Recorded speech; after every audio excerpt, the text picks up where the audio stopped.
High সবাই কেমন আছেন? এক বড় আপুর জন্য আমি একটা ক্যান্ডেল বানাবো। তো আপু আমাকে এই জারটা দিয়েছে, বলেছে এটার ভিতরে একটা ক্যান্ডেল বানিয়ে দিতে।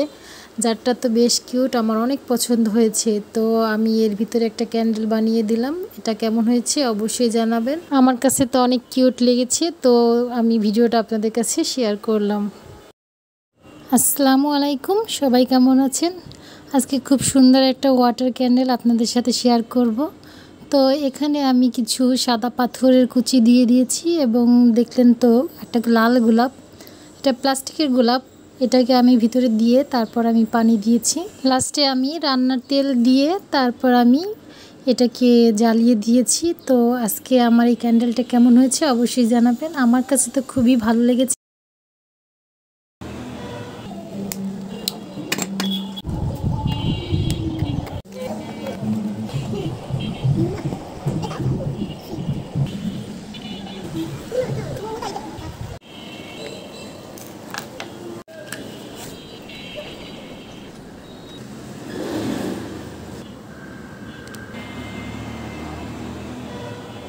আসসালামু আলাইকুম, সবাই কেমন আছেন? আজকে আমি আপনাদের দেখাবো কি করে মোল্ড ছাড়াও আপনারা বাসায় মোমবাতি বানিয়ে নিতে পারবেন। আপনাদের আশেপাশের দোকানেই এরকম জেলি পেয়ে যাবেন। তো এখানে আমি জেলিটা বের করে নিয়েছি, পরে আমি এর খোসাটা রেখে দিয়েছি। তারপর এখানে আমি লিকুইড মোম ঢেলে সেট করে নিয়েছি। তো দেখুন আমার মোমবাতিগুলো কত সহজেই হয়ে গেছে। তো আপনারাও চাইলে বাসায় এটা ট্রাই করতে পারেন।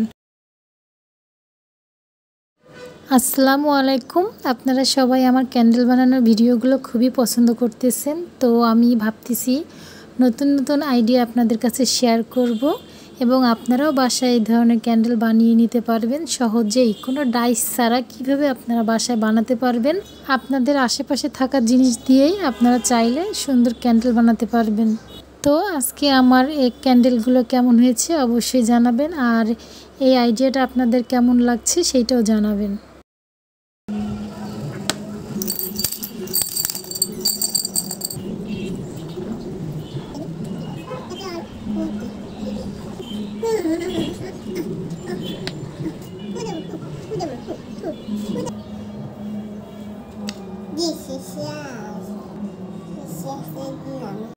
আসসালামু আলাইকুম, সবাই কেমন আছেন?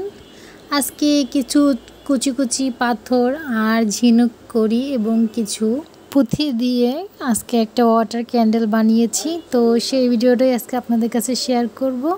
তো আজকের ক্যান্ডেলটা কেমন হয়েছে অবশ্যই জানাবেন।